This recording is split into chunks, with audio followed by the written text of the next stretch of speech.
Sou Paulo Vitor, essa é a minha tarefa complementar 4, que visa fixar conceitos da lei de Coulomb. E no meu caso, a atividade é esse fio carregado uniformemente com densidade linear e positiva de carga ρL. Então, no caso, eu decidi decompor a figura em duas partes. Então, primeiro eu vou fazer o arco, onde eu vou usar sistemas de coordenadas cilíndricas, e depois os fios, onde eu vou usar sistemas de coordenadas cartesianas. E usando o princípio da superposição, vou somar os dois. Bom, primeiro nós temos aqui que vamos pegar um elemento infinitesimal de carga dentro do arco, onde a gente vai gerar o nosso vetor DE. E sabemos aqui que decompondo o vetor DE, por simetria, a parte na abscissa vai ser anulada e vai sobrar apenas a parte em Y, onde vai ter a direção a Y chapéu, nosso vetor. Bom, o exercício pede para calcular o RP, que é a distância da origem até o ponto P, que nesse caso está na origem, então é 0, o nosso RP. E o R', que é a distância da origem até o pedaço infinitesimal de carga.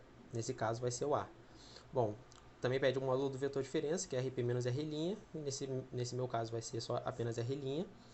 E a gente tem a fórmula que é que o nosso vetor DE é igual a pedaço infinitesimal de carga vezes a constante elétrica dividido por distância ao quadrado vezes o vetor unitário da distância, que a gente tem aqui, que é RP igual a 0, né? Menos R', então fica R', e aqui menos R', e embaixo fica R'. Nós temos também, nosso pedaço infinitesimal de carga vai ser ρL dL, então a gente só tem que integrar agora. Bom, integrando, já é a parte fácil, né?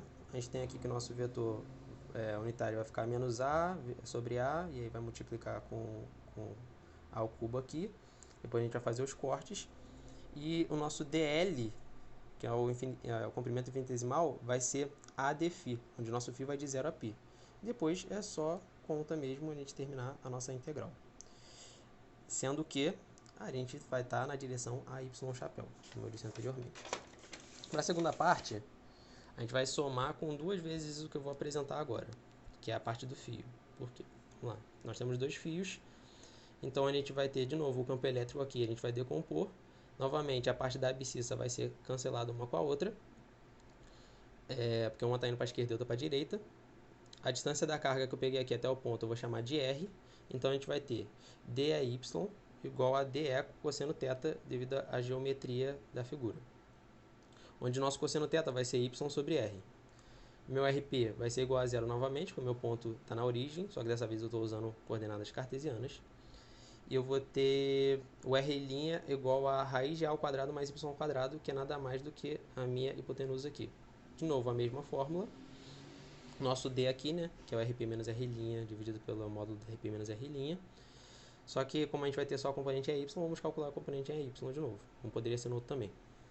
Que é a constante vezes o ρL dividido pela distância ao quadrado, vezes o nosso vetor. O nosso vetor aqui, no caso, vai ser praticamente a mesma coisa, a gente vai cortar e vai ficar menos 1, que a gente vai tirar. Vezes o cosseno de θ, que é y sobre r, e o dl. Bom, nesse caso, o dl a gente está trabalhando com a variação em y. E o dl vai ser igual a dy. Então, o nosso y vai ficar como? Menos constante vezes ρl, a integral de y, onde nossos fios vão de 0 a menos infinito, e o y sobre o r, que vai ser nosso a ao quadrado mais y ao quadrado em raiz, no caso como ele está ao cubo, 3 meios, dy na direção AY chapéu. Então, somando isso com o princípio da superposição, a gente vai ter o campo elétrico resultante de toda a figura.